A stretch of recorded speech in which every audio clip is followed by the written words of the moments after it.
escuche el cantar, cantar, su amor nos inunde, cantar, cantar, que en la tierra se escuche el cantar, cantar, su amor nos inunda.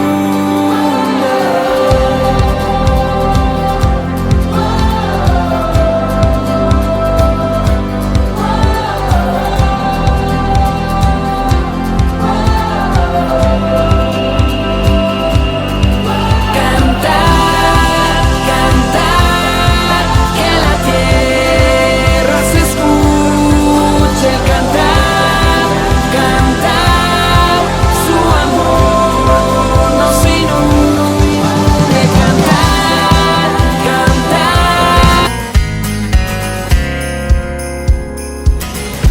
Mi regalo en esta Navidad, no hay dinero que lo pueda comprar. Es que ha venido al mundo a salvar, dio su vida por la humanidad.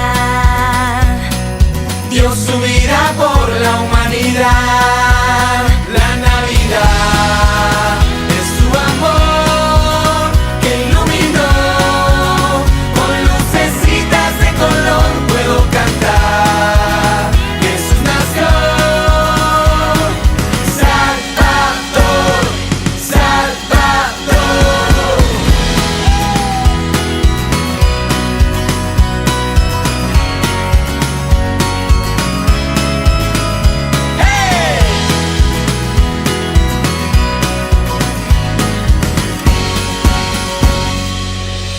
Mi deseo en esta Navidad es que sepas que Él contigo está. Ha venido al mundo a salvar y por siempre te acompañará. Y por siempre te acompañará. La Navidad es su amor que iluminó con lucecitas de color. Puedo cantar, Jesús nació. Esta canción es para ti, solo para ti. La Navidad es tu amor que iluminó con lucecitas de color. Puedo cantar, Jesús nació, Salvador, Salvador. Oh, oh, oh, oh, oh, oh, oh,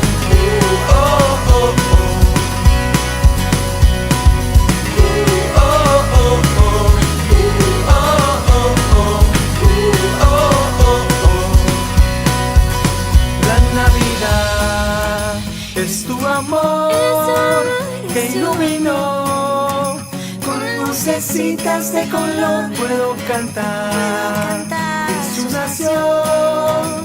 Esta canción es para ti, solo para ti. La Navidad es tu amor que iluminó con lucecitas de color. Puedo cantar, Jesús nació, Salvador, Salvador, Salvador, Salvador.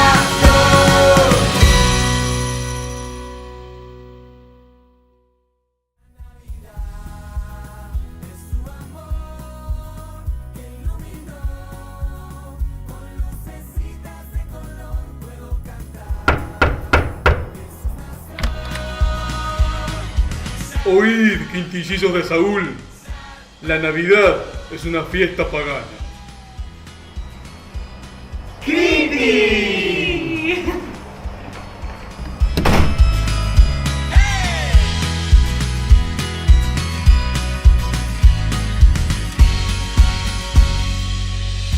Mi deseo.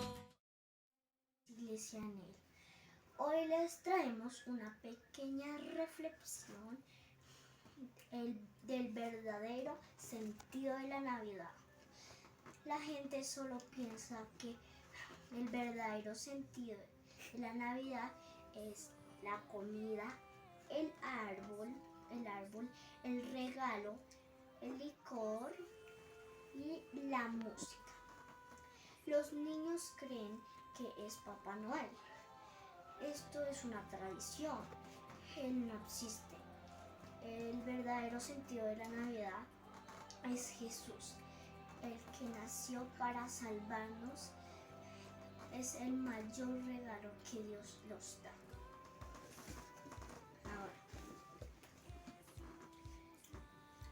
Dios amó tanto al mundo que dio a su Hijo único para que todo el que crea en Él no se pierda, sino que tenga la vida eterna.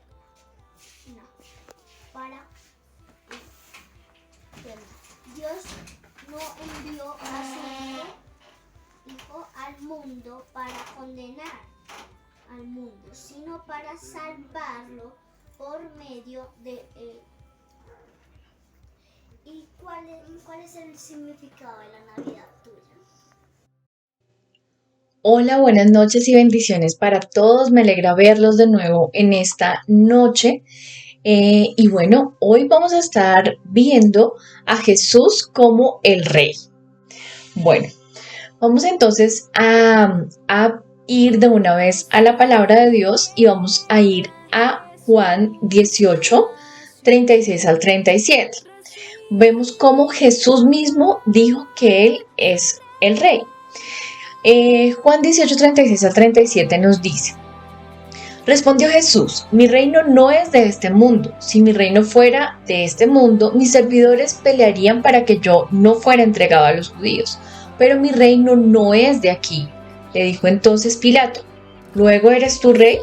Respondió Jesús: Tú dices que yo soy rey. Yo para esto he nacido y para esto he venido al mundo, para dar testimonio a la verdad. Todo aquel que es de la verdad oye mi voz. En esta misma aseveración agrega que su reino no es de este mundo, que su reino es un reino espiritual.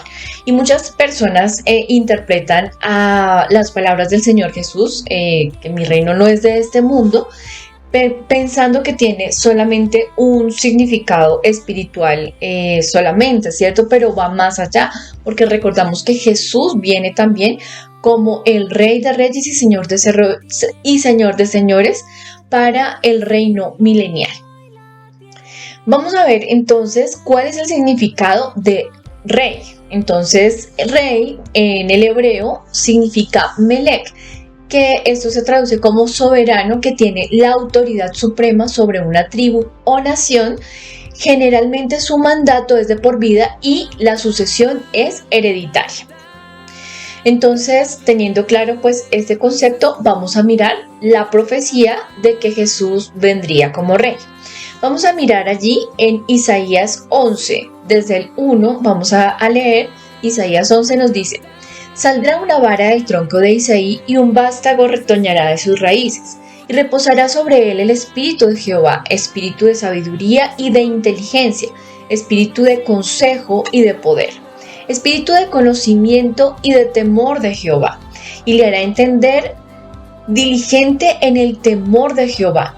No juzgará según la vista de sus ojos, ni arguirá por lo que sus oídos oigan sus oídos, sino que juzgará con justicia a los pobres y arguirá con equidad por los mansos de la tierra, y herirá la tierra con la vara de su boca, con el espíritu de sus labios. Matará al impío, y será la justicia cinto de sus lomos y la fidelidad ceñidor de su cintura. Vamos a ver otra profecía. Aquí vemos entonces como el profeta Isaías está diciendo que regirá con vara de hierro, ¿cierto? Y dice aquí la palabra de Dios en Miqueas 5:2 nos dice: Pero tú, Belén Efrata, pequeña para estar entre las familias de Judá, de ti me saldrá el que será el Señor en Israel. Y sus salidas son desde el principio, desde los días hasta la eternidad. Vamos a mirar allí otra profecía, ¿cierto? Aquí está diciendo que de Belén, ¿cierto? Iba a nacer el rey. Y en el segundo libro de Samuel, versos 7, del 12 al 13, también vemos profecía. Dice: y cuando tus días sean cumplidos y duermas con tus padres, yo levantaré después de ti a uno de tu linaje, el cual procederá de tus entrañas, y afirmaré su reino. Él edificará casa a mi nombre, y yo afirmaré para siempre el trono de su reino. Yo le seré a él padre, y él me será a mi hijo. Y si él hiciere mal, yo le castigaré con vara de hombres y con azotes de los hijos de los hombres. Pero mi misericordia no se apartará de él, como la aparté de Saúl, al cual quité delante de ti. Y será afirmada tu casa y tu reino para siempre delante de tu rostro, y tu trono será estable eternamente. Notemos aquí cómo la profecía del profeta Samuel, valga la redundancia, nos está hablando de un reino que va a ser por la eternidad. Ahora vamos a una profecía más. Zacarías 9, del 9 al 10, nos dice: alégrate mucho, hija de Sión, da voces de júbilo, hija de Jerusalén. He aquí, tu rey vendrá a ti, justo y salvador, humilde y cabalgando sobre un asno, sobre un pollino de asna. Y de Efraín destruiré los carros, y los caballos de Jerusalén y los arcos de guerra serán quebrados. Y hablará paz a las naciones, y su señorío será de mar a mar, y desde río hasta los fines de la tierra. Esta profecía es de Zacarías 9, del 9 al 10. Entonces vemos como en el versículo 9 nos está dando la predicción, ¿cierto? El profeta está prediciendo la primera venida de Jesús en humildad para ofrecerse en sacrificio por nosotros, como sustituto por los pecadores, por nosotros. Y en el versículo 10 ya está refiriéndose a su segunda venida como en el reino milenial, cuando cumplirá la profecía al gobernar sobre todas las naciones de la tierra. Así como Zacarías cita el Salmo 72:8, que nos dice, Salmo 72:8, dominará de mar a mar y desde río hasta los confines de la tierra. Vemos que es el verso que cita la profecía de Zacarías. Es un lenguaje poético que expresa que su dominio será a nivel mundial, el reinado milenial. Bueno, quiero que veamos también otro momento en donde también Jesús se presenta como rey y es tratado como rey, y ya es en el momento en el que se cumple la profecía y ya Jesús ha nacido, ¿cierto? Y vienen los reyes de Oriente a brindarle sus elogios, ¿cierto? Sus honores, a rendirle honor como a un rey.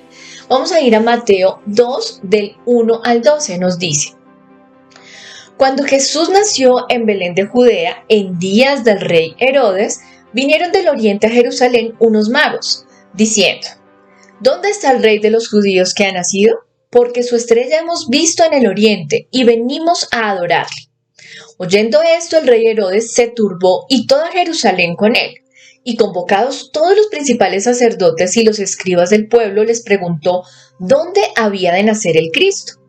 Ellos le dijeron: en Belén de Judea, porque así está escrito por el profeta. Y tú, Belén, de la tierra de Judá, aquí nuevamente está citando al profeta Zacarías, ¿cierto? Y tú, Belén, de la tierra de Judá, no eres la más pequeña entre los príncipes de Judá, porque de ti saldrá un guiador que apacentará a mi pueblo Israel. Entonces Herodes, llamando en secreto a los magos, indagó de ellos diligentemente el tiempo de la aparición de la estrella. Y enviándolos a Belén, dijo: id allá y averiguad con diligencia acerca del niño, y cuando le halléis, hacedmelo saber para que yo también vaya y le adore. Ellos, habiendo oído al rey, se fueron, y he aquí la estrella que habían visto en el oriente iba delante de ellos, hasta que llegando se detuvo sobre donde estaba el niño.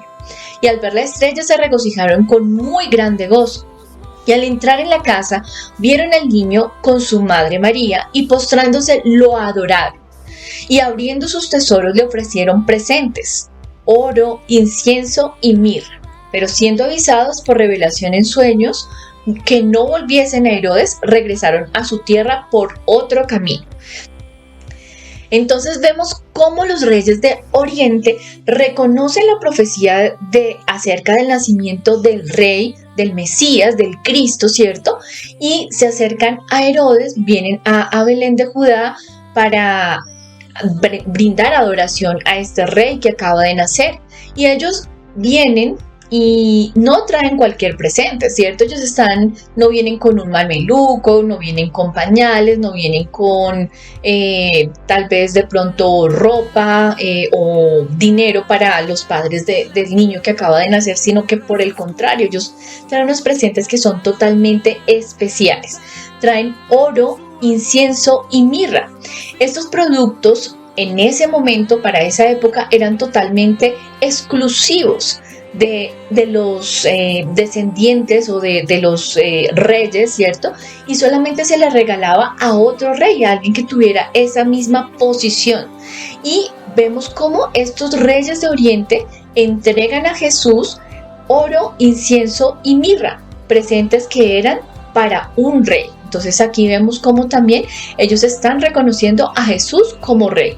No solamente que está la profecía, sino también ellos, los reyes de Oriente, están reconociendo a Jesús como rey. Bueno, hay otro momento en el cual también podemos ver, y es el del cumplimiento ya como tal de la profecía de la entrada triunfal en Jerusalén de Jesús. Entonces vamos a ir a Mateo 21, verso 11. Entonces allí vemos cómo se cumple esta profecía. Cuando Jesús entró en la ciudad santa, se estaba acercando ya la culminación hacia su viaje, o sea, su trayectoria hasta el Gólgota, ¿cierto? Al lugar ya, digamos, donde él iba a entregarse como sacrificio en sustitución de nosotros, ¿cierto? Entonces allí había venido, en este momento Jesús estaba como el Salvador. Vemos entonces que aquí se está cumpliendo la profecía de Jesús, ese que viene en humildad para ponerse en el lugar nuestro, ¿cierto? Para salvar a aquellos que nos habíamos perdido. Y ese era el momento. Entonces, este día Jesús comenzó un viaje con sus discípulos por el Monte de los Olivos. El Señor envió a 2 de sus discípulos a Betfagé para encontrar un animal para montar.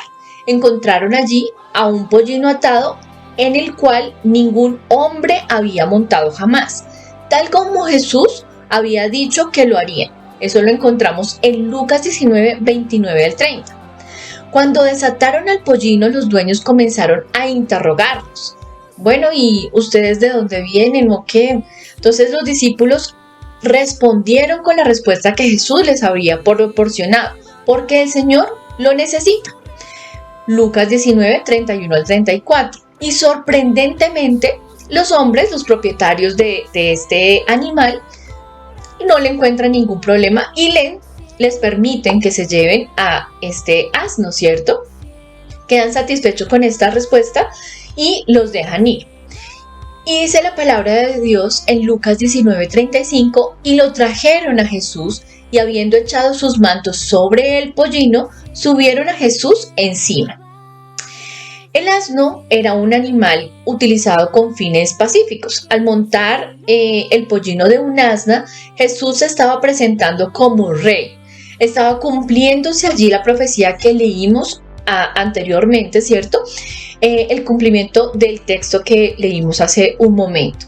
Pero no venía entonces a presentarse como el rey político que tendría que ser exaltado y al cual la gente estaba esperando, ¿cierto?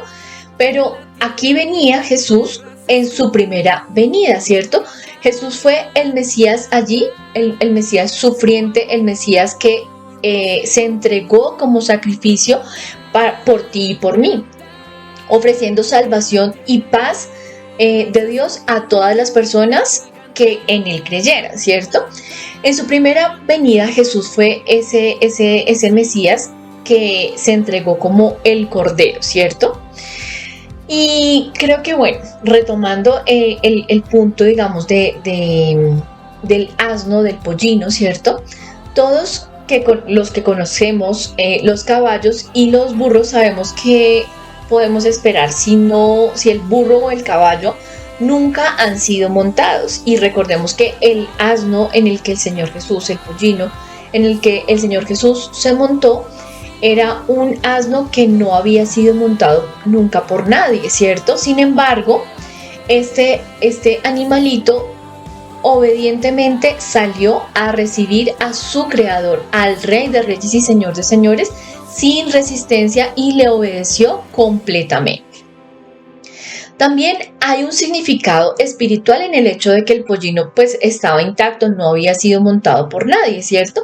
En el Antiguo Testamento, cuando un animal se usaba de manera sagrada con fines dedicados pues específicamente para Dios, tenía que ser un animal que no hubiese sido usado para absolutamente nada más, ¿cierto? O propósitos comunes. Allí lo podemos encontrar en Números 19:2 y nos dice: esta es la ordenanza de la ley que Jehová ha prescrito diciendo: di a los hijos de Israel que te traigan una vaca alazana perfecta, en la cual no haya falta, sobre la cual no se haya puesto yugo, es decir, que no se haya utilizado con los fines comunes que hubiesen podido utilizar a un animal de estos. Dado que este animal, es decir, el pollino, retomando nuestro texto, ¿cierto?, de la entrada triunfal en Jerusalén de Jesús, este animal iba a ser utilizado solamente para el Mesías, tenía que ser un animal en el que nunca nadie se hubiese montado y sobre el que nunca hubiesen puesto carga alguna, y así fue. También vemos entonces cuando Jesús ascendió hacia Jerusalén, allí en este mismo texto, ¿cierto? Una gran multitud se acercó a su alrededor y esta multitud entendió que Jesús era el Mesías, pero lo entendieron, fue como que ya el Señor Jesús venía a establecer por completo su reino, aunque Jesús les había tratado ya de decir previamente. En Lucas 19:11 al 12 nos dice: oyendo ellos estas cosas, prosiguió Jesús y dijo una parábola, por cuanto estaba cerca de Jerusalén y ellos pensaban que el reino de Dios se manifestaría inmediatamente. Dijo pues: un hombre noble se fue a un país lejano para recibir un reino y volver. Entonces allí les estaba hablando de su segunda venida. Ese mismo día, entonces vemos allí Mateo 21:8 nos dice: una gran multitud que tendía sus mantos sobre el camino, otros cortaban ramas de los árboles y las esparcían por el camino. Al tender sus mantos sobre el camino, la gente le estaba dando un trato de rey a Jesús, ya que los judíos habían dado un trato muy similar al rey Jehú en su coronación. Eso lo encontramos en Segunda de Reyes 9:13, nos dice: entonces cada uno tomó apresuradamente su manto y lo puso debajo de Jehú en un trono alto, y tocaron corneta y dijeron: Jehú es el rey. Y Juan registra que las ramas cortadas eran cortadas de palmeras. Eso lo encontramos en Juan 12 al 13. 12 verso 13. En este momento la gente estaba eufórica, estaba honrando a Jesús verbalmente, tanto que la gente que iba delante de él como la que iba detrás gritaba: Hosana al Hijo de David, bendito el que viene en el nombre del Señor, Hosana en las alturas. Mateo 21:19. Al alabar a Jesús, las multitudes judías gritaban este salmo, ¿cierto? Salmo 118, 25 al 26, que también es una profecía reconocida de Cristo. Pero como de costumbre, todos los líderes religiosos se incomodaron porque la gente estaba proclamando a Jesús como rey. En Lucas 19:39 nos dice que algunos de los fariseos que estaban entre la gente le reclamaron a Jesús: Maestro, reprende a tus discípulos, porque estaban diciéndole que él era el rey, ¿cierto? Sin embargo, Jesús no vio la necesidad de reprender a quienes estaban diciendo la verdad y les dijo a estos religiosos: les aseguro que si ellos se callan, gritarán las piedras. Eso lo vemos en el verso 40 de Lucas 19. Mientras las multitudes agitaban las ramas, las palmeras y gritaban con alegría, no se daban cuenta de la verdadera razón por la cual Jesús estaba en ese momento, ¿cierto? Él iba ya a entregarse en sacrificio por nosotros. Es triste saber esta situación, porque ellos muy pocos días después, en vez de estar gritando Hosana, Hosana, estaban gritando también crucifíquenlo, crucifíquenlo. Pero llegará el día en el que ante el nombre de Jesús toda rodilla se doblará y toda lengua confesará que Jesús es el Rey, ¿cierto? Para la gloria del Dios Padre. Esto lo encontramos en Filipenses 2, 10 al 11. Y la adoración ese día será real por todas las personas que estemos allí adorando y glorificando el nombre de nuestro Señor Jesús como Rey. Al igual que Zacarías profetizó unos 400 a 500 años antes de la llegada de Jesús a Jerusalén, así también el apóstol Juan registra una escena en la cual él ve el futuro. Dios le permite ver ese futuro, ¿cierto? Y esto lo encontramos en Apocalipsis 7, 9 al 10, que nos dice: después de esto miré y apareció una multitud tomada de todas las naciones, tribus, pueblos y lenguas. Era tan grande que nadie podía contarla en la mano. Gritaban a gran voz: la salvación viene de nuestro Dios, que está sentado en el trono, y del Cordero. Qué día tan maravilloso será este, ¿cierto? Y la Biblia está llena de profecías que ya han ocurrido exactamente como lo dice la palabra. Y si hoy tú estás escuchando estas profecías escritas que hemos visto cómo se han estado cumpliendo, y aún faltan las profecías de Apocalipsis por cumplirse cuando Cristo venga como el Rey de Reyes y Señor de Señores, para gobernar en el reino milenial, por favor escucha esta palabra y cree solamente. Todavía hay tiempo de arrepentirnos, pero llegará el momento en el que ya será demasiado tarde. Jesús comenzó su ministerio proclamando a las personas con las que él creció en su pueblo, ¿cierto? Y les decía: el Espíritu del Señor está sobre mí, por cuanto me ha ungido para anunciar las buenas nuevas a los pobres, me ha enviado a sanar los corazones heridos, a proclamar liberación a los cautivos y libertad a los prisioneros. Esto lo encontramos en Isaías 61:1 y Lucas 4:18. Asimismo, Jesucristo predijo su propio regreso a la tierra en poder y gloria. Esto lo encontramos en Mateo 24 y Mateo 26. Dice: entonces aparecerá la señal del Hijo del Hombre en el cielo, y entonces lamentarán todas las tribus de la tierra y verán al Hijo del Hombre viniendo sobre las nubes del cielo con poder y gran gloria. En el 26:64 nos dice: Jesús le dijo: tú lo has dicho, y además os digo que desde ahora veréis al Hijo del Hombre sentado a la diestra del poder de Dios y viniendo en las nubes del cielo. El libro de Apocalipsis 19, 11 al 16 nos muestra a Jesús viniendo de nuevo, esta vez no sobre un pollino, hijo de asna, sino sobre un caballo blanco, para matar a sus enemigos, y se presentará como Rey de Reyes y Señor de Señores. Nos dice allí este pasaje: entonces vi el cielo abierto, y he aquí un caballo blanco, y el que lo montaba se llamaba Fiel y Verdadero, y con justicia juzga y pelea. Sus ojos eran como llama de fuego, y había en su cabeza muchas diademas, y tenía un nombre escrito que ninguno conocía sino él mismo. Estaba vestido de una ropa teñida en sangre, y su nombre es el Verbo de Dios. Y los ejércitos celestiales, vestidos de lino finísimo, blanco y limpio, le seguían en caballos blancos. De su boca sale una espada aguda para herir con ella a las naciones, y él las regirá con vara de hierro. Y él pisa el lagar del vino del furor y de la ira del Dios Todopoderoso. Y en su vestidura y en su muslo tiene escrito este nombre: Rey de Reyes y Señor de Señores. En este momento, cada persona podremos ver a Jesús. He aquí que viene con las nubes, y todo ojo le verá, y los que le traspasaron, y todos los linajes de la tierra harán lamentación por él. Sí, amén. Apocalipsis 1:7 nos dice la palabra. Entonces, si hoy tú te arrepientes y te rindes a Jesús como el Rey, lo reconoces como el Rey ahora mismo, pues lo podrás también recibir como tu Salvador. Pero si lo rechazas en este momento, lo conocerás ya más adelante, como el juez, ¿cierto? Cuando él pisa ese lagar del vino y en el furor de su ira.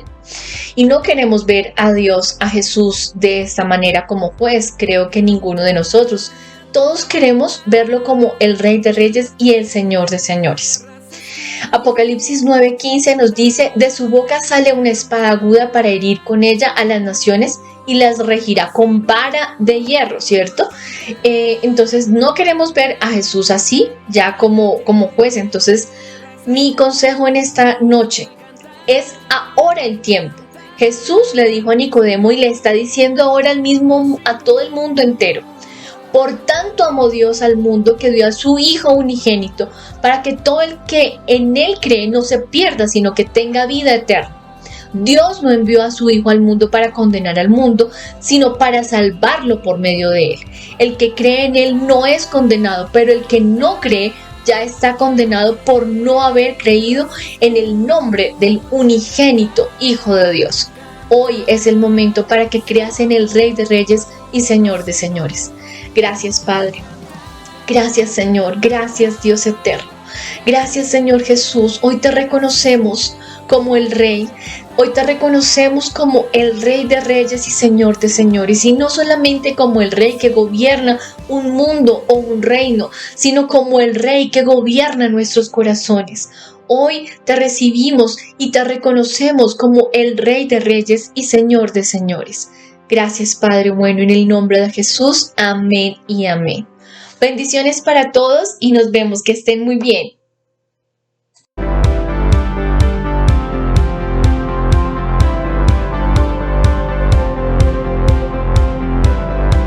Cantad, cantad, que en la tierra se escuche el cantar, cantad.